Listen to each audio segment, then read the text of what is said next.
I'm growing quite fond of the Gospel of John. I've always had a fondness for it, don't get me wrong. But as I've been reading it more and more, and also as I've read some of the really sharp people who have spent their entire lives studying this one book, I've grown in my fondness for it.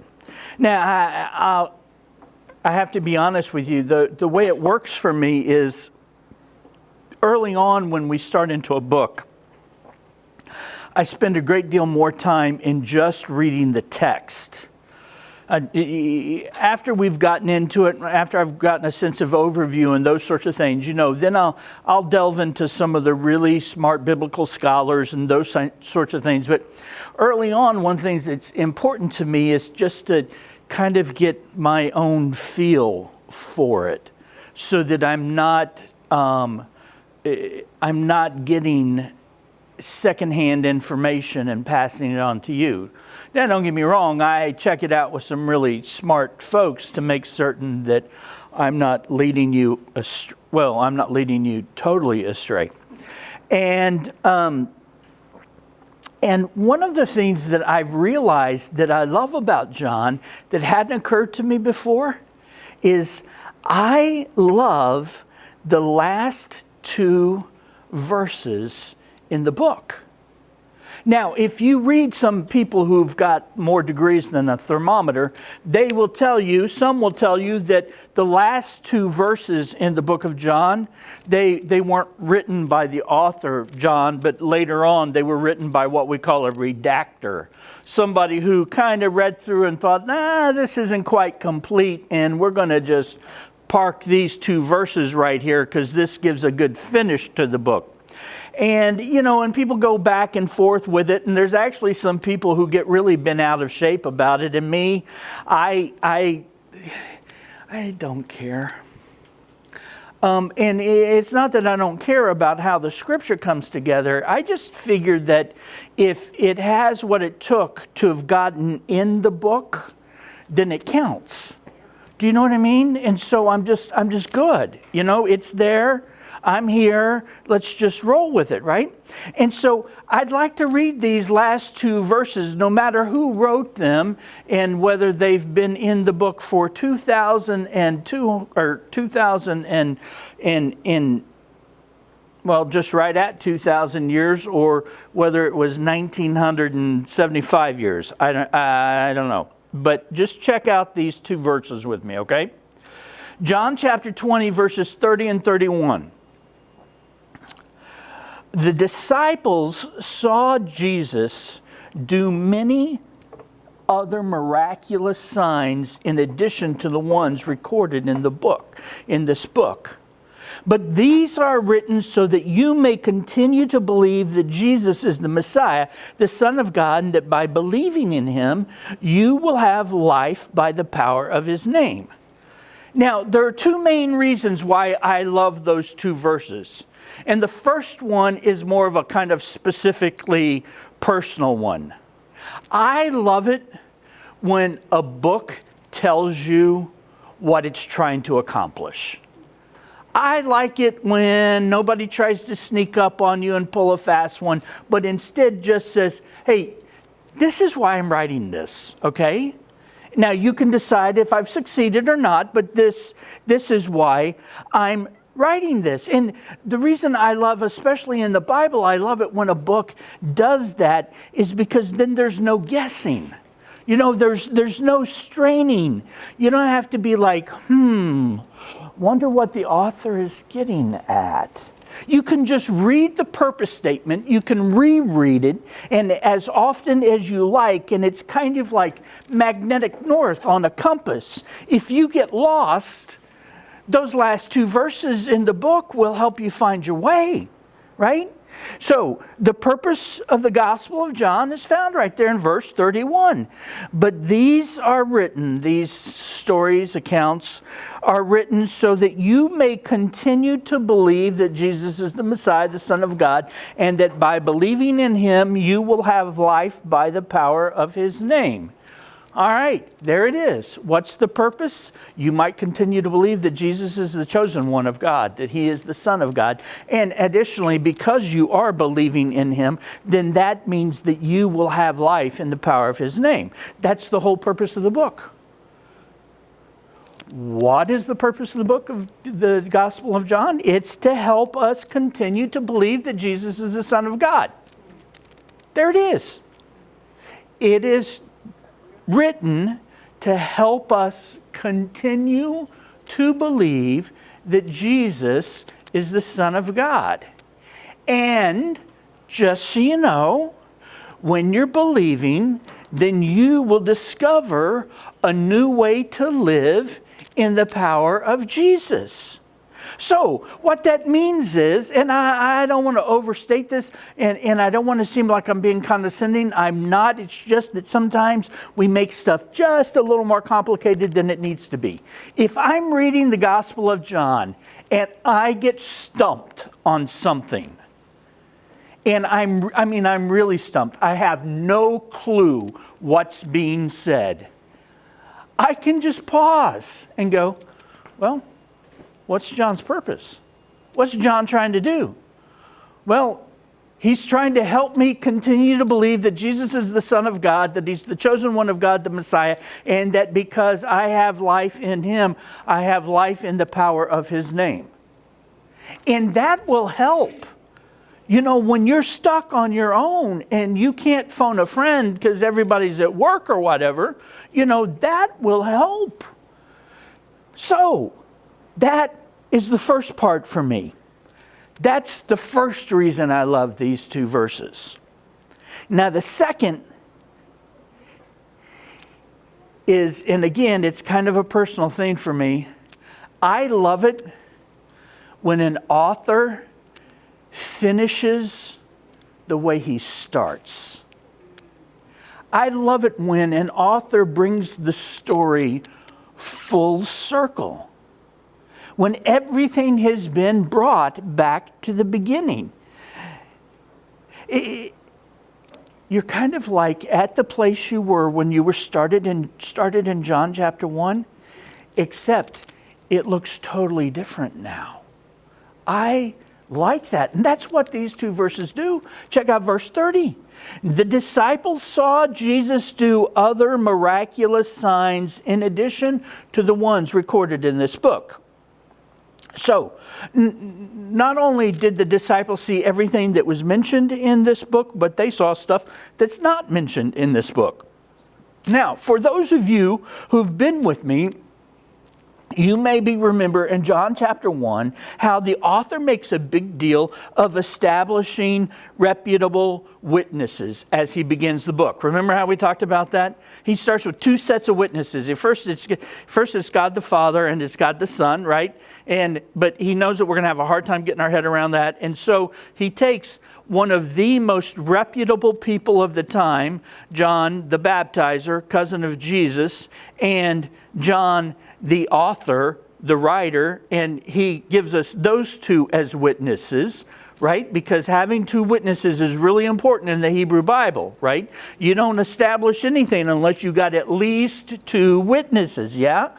And then after that, at the end of chapter 1, what does he do? He establishes that there's going to be Andrew and Peter and Nathaniel and Philip and John, because John's the writer, and so possibly James, we're not certain, but at least 5, right? He establishes before he gets out of chapter 1 that there's at least 5 witnesses with Jesus. And then he establishes at the end of the book that those guys are still with Jesus. You say, no, well, okay, but why is that important? I mean, they're his disciples. Of course they're with Jesus. Why? Why is that important? It's important because a continuous witness is way more reliable than an incidental one. Now, some of you might be thinking, say what? What did you just say? I said a continuous witness is more reliable than an incidental one. Now, surely you've watched the news in recent years, or you've watched your favorite cop show or quote-unquote true crime drama or whatever. And one of the things that is established these days is that eyewitness testimony in a court of law is not dependable, right? You've heard it over and over and over again. And so people hear that and they think, okay, eyewitness testimony, you can't trust eyewitness testimony. Here I am going on and on about eyewitness testimony. Well, it's because the difference is there's incidental testimony and there's consistent, continual testimony. See, in the incidental testimony where they say eyewitness testimony is not that great these days, it's because oftentimes the eyewitness, the person who is bearing witness, is talking about an incident that happened so quickly that they are not looking for, that they happen to just be present when something goes down, and then after all the falderall that it takes to actually get on the witness stand, they got to remember back to a year or 15 months or 18 months, and once the other attorney has parsed and and conjugated and has snow blowed and blow dried and all of those things that they do, it sounds like nobody knows nothing about anything, right? That's what I mean when I say incidental witness. But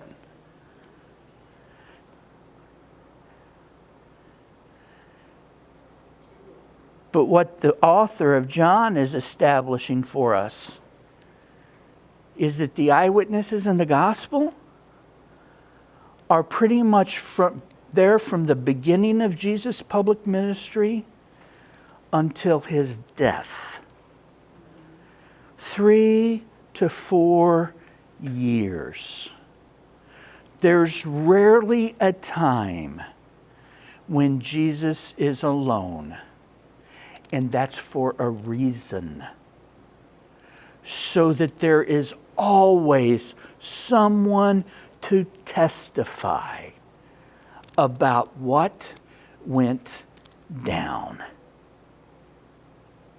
You see, the disciples and Mary, the mother of Jesus, and his family and his brothers, his half-brothers like James and Judah and all those guys, each one of them provides an oral history, as it were.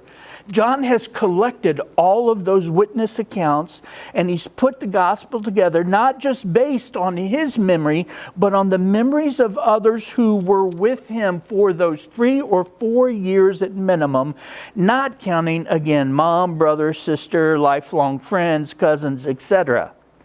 Unless you doubt still the historicity and authenticity of such eyewitness testimony, then allow me to point out what has become quite a fad in historic documentation these days. It's called oral history. Oral history is being collected everywhere by people who were there, by people who saw what went on. Did any of you happen to see, and it's been almost 20 years now, I think, probably 20 years, did any of you ever see the HBO series Band of Brothers? Band of Brothers. It's about Easy Company, 101st Airborne, 501st Paratroop Infantry Regiment, in World War II.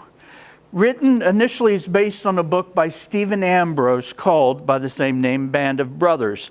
And do you know how those scripts for those 10 episodes were written?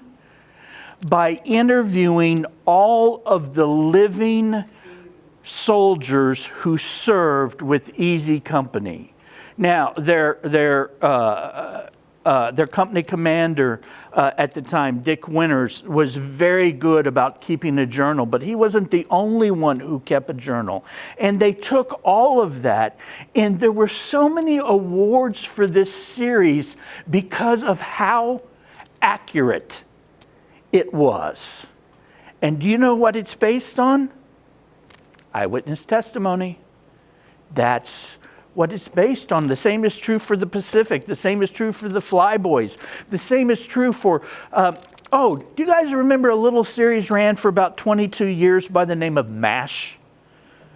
Do you know that every episode of MASH is based on the recollection of someone who belonged to a mobile army surgical hospital in Korea? Every episode. That is eyewitness testimony. Here's another one for you, just for fun, okay? Did you know that if you think you know anything at all about the death camps during the Holocaust, it's only because of an eyewitness? Yeah. It's only because of someone who lived through it. Because you couldn't trust the guards. Because they were going to minimize everything because that's exactly right, because of their guilt. The Nobel Prize winning author Elie Wiesel, in his little book called Night, gives his eyewitness account of Auschwitz, I think. His surviving Auschwitz. Again, honored, acclaimed, awarded like you wouldn't believe. No one except really stupid people think that he made that all up.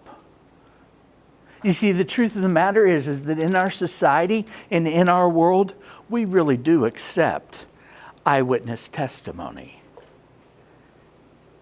All of the time. And that's what you need to know. This is the same kind of eyewitness testimony. There's so many checks and balances between the stories that are told and how they get written down that there just is so much confidence about this text. And why? Well, so that you and I can continue to believe that Jesus is the Son of God, that He is the Messiah, the chosen one of God, and that by believing in Him, we have life in the power of His name. That's why John is so specific and deliberate about how he builds this story. And that's how we get to John chapter 2, starting with verse 1. The next day there was a wedding celebration in the village of Cana in Galilee. Jesus' mother was there, and Jesus and His disciples were also invited to the celebration. The wine supply ran out during the festivities, so Jesus' mother told him, "They've no more wine." Dear woman, that's not our problem. Actually, just to clarify, he's not being flippant there. Maybe a more accurate translation is, what does this have to do with us? Right? Well, this is not for us to get involved in, right? And his mother told the servants, "Do whatever he tells you." Standing nearby were 6 stone water jars used for Jewish ceremonial washing. Each could hold 20 to 30 gallons. Jesus told the servants, "Fill the jars with water." Then the jars had been filled. He said, "Now dip some out and take it to the master of ceremonies." So the servants followed his instructions. When the master of ceremonies tasted the water that was now wine, not knowing where it had come from, though of course the servants knew, he called the bridegroom over. A host always serves the best wine first, he said, and then when everyone gets blitzed, when everyone has had a lot to drink, he brings out the less expensive stuff, the stuff in the box, right? But you have kept the best until now. This miraculous sign at Cana in Galilee was the first time Jesus revealed His glory and His disciples believed in Him. After the wedding, he went to Capernaum for a few days with his mother, his brothers, and his disciples. So, after setting the context and introducing us to some of the main players in chapter 1, the author immediately launches into a story. It's an interesting story, too. And when I say story, just so you know, I'm not talking fairy tale, okay? Story, I could say narrative if it would make you feel better. It's an account of what happened, okay? So he launches into telling this story. And here's the really interesting thing. First story, you're going to tell about the first miracle of Jesus, and it doesn't really appear to be a story about the kingdom of God. It doesn't appear to be about how to follow Jesus or even how to put your faith in Jesus. But since we know that the whole book is about continuing to believe in Jesus, Son of God, and having life in His name, then there must be something significant to this story, because there are no throwaways, right? There's no filler in this book. So let's just look at it for a minute. First thing, Jesus and his disciples and his mama and his brothers and sisters have been invited to a wedding feast, all right? Now, it sounds to me like it might be a friend of the family. And because we specifically know that the five disciples that have been mentioned are the ones who grew up in Jesus' neighborhood, right? So they must know the friend of the family as well. Obviously, mom knows friend of the family, and the brothers know the friend. Everybody gets invited, and everybody shows up, which is really cool because it, among other things, shows that Jesus is not opposed to parties. But anyway, so the friend of the family, the groom and or the bride, are about to be humiliated because they're not even halfway through and they've run out of wine. To give you an idea of what that's like, that would be like you, Brandon, having this amazing blowout wedding reception. It's going to be a sit-down dinner, and like it's late at night and everybody's dressing up, and half of the people get served and someone comes and taps you on the shoulder and says, we're out of food. Yeah, that's what you want to say, go get more food, right? Because can you imagine? Can you imagine starting off, supposed to be one of the most exciting, beautiful days of your life. Your wedding, and now it's about to be totally turned upside down because you and your groom are about to be humiliated in front of your in-laws, your outlaws, everybody, because there's not enough wine. And so, Mary, the mother of Jesus, asks for help, and Jesus is like, this is not my deal. This is not why I'm here, and I'm pretty sure this is not my entry into everything. And being a good mother, of course, Jesus' mom ignores him, and just turns to the servants and says, listen, whatever he says, do it. So you can almost picture, right? Jesus has just said, yeah, this doesn't have anything to do with me. She says, servants, just do whatever he says. And then there's like 5 servants right in front of him, just looking at him. Like, what do we do? And so, and here's where it really is cool if you ask me, Jesus has them fill 6 large jars that were used to hold water for ceremonial cleansing. Now, just so you understand, these jars are 20 to 30 gallons. So we're talking big jars. And the reason we're told that they're used for ceremonial cleansing is to help us know there's no wine in the bottom, there's no sediment. These are as clean a jars as you can get because they're used to cleanse, right? So you're ready for this ceremony. And so they're filled up with water. There is pure H2O in there. And then he says, after you filled up the 150 to 180 gallons, which takes a couple of minutes, You know, and there could be some symbolism beyond that about the jars being used for ceremonial cleansing, but for our purposes, just to suffice it to say, it's really clean water in these really clean jars, right? And then in the amount of time it takes for someone to draw a pitcher of water from one of those jars and take it to the master of the feast, the master, he's the head super guest, you know. He's, like the marshal at a parade. And it's poured to him somewhere between there, the jars, and there, the master. It goes from being water to wine. I mean, it takes about 12 seconds, and I'm pretty certain there were a few seconds left over. You know, it just is phenomenal, right?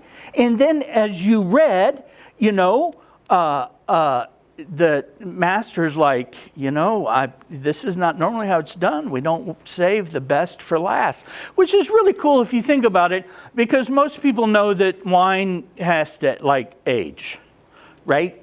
And so this aged for 11 seconds, you know, and then he drinks it and it's like the best wine he has ever had, which, by the way, for those of you who are counting on heaven, there's such going to be a party there. But anyway, no, I mean, it's going to be amazing wine. I can tell you, it's going to be amazing wine.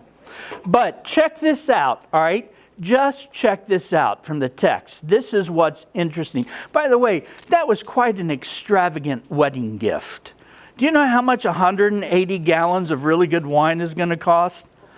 Even at Royal Farms, it would cost, right? Do you know what I mean? This was a big deal.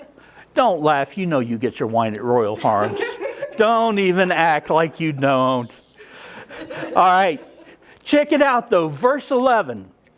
This miraculous sign at Cana in Galilee was the first time Jesus revealed his glory, and his disciples believed in him. The first time Jesus revealed his glory. You can understand that to be, this is his first intentional miracle. Eugene Peterson in The Message renders verse 11, this act in Cana of Galilee was the first sign Jesus gave, the first glimpse of his glory, and his disciples believed in him. And then the New American Standard Version 1995, this beginning of his signs, Jesus did in Cana of Galilee and manifested his glory, and his disciples believed in him. Now, there are a host of reasons, I'm convinced, why John starts with this story, other than it being just the very first, all right? The first one, I think, is this for me. It contrasts nicely with Jesus' unwillingness to turn a rock into bread when he was hungry in the wilderness. Now, that was about meeting his own needs. This was about caring for someone else. It's a demonstration of Jesus' compassion in an everyday kind of way. Secondly, it shows that even at the age of 30, Jesus honors his mama. It doesn't mean that he will always obey her, all right? But in this case, his miracle is him honoring her wishes for their friends not to be humiliated. Thirdly, it shows us that Jesus does care about the fact that starting off your marriage by being humiliated by most everyone who is important to you matters to Jesus. And he's filled with compassion. Fourthly, he turned water into wine, 120 to 180 gallons in 12 seconds with a few seconds left over. That is impressive to me. 5, He doesn't do the miracle for show. Do you notice that if it's not for the servants, nobody would know about this story? Because he does it behind the scenes.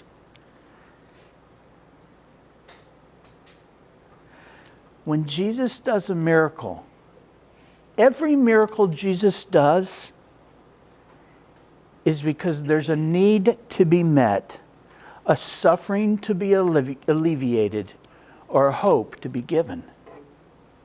And 6, and I'll stop with this one. Turns out I could have gone a little longer in my list.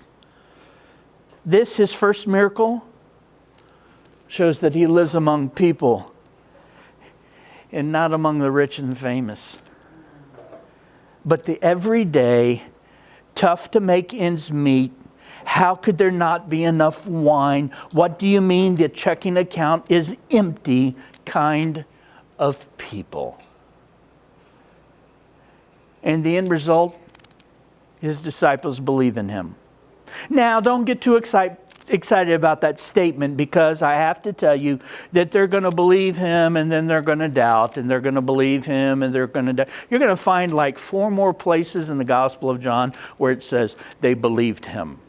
Even at one point where he actually turns to them like 3rd time and says, "You believe at last." You know, like he's surprised, you know? I mean, and he's God. He knows everything, you know? But the thing that's cool about that, and I think is really important for us, is if you happen to find that to be descriptive of your walk with Jesus, you believe and then you doubt, and you believe and then you doubt, and then maybe you doubt and you doubt and you doubt, then you believe and then you doubt. If you find that descriptive of your life, you're in really good company. Because these are the folks he used to start a 2,000-year-old worldwide movement.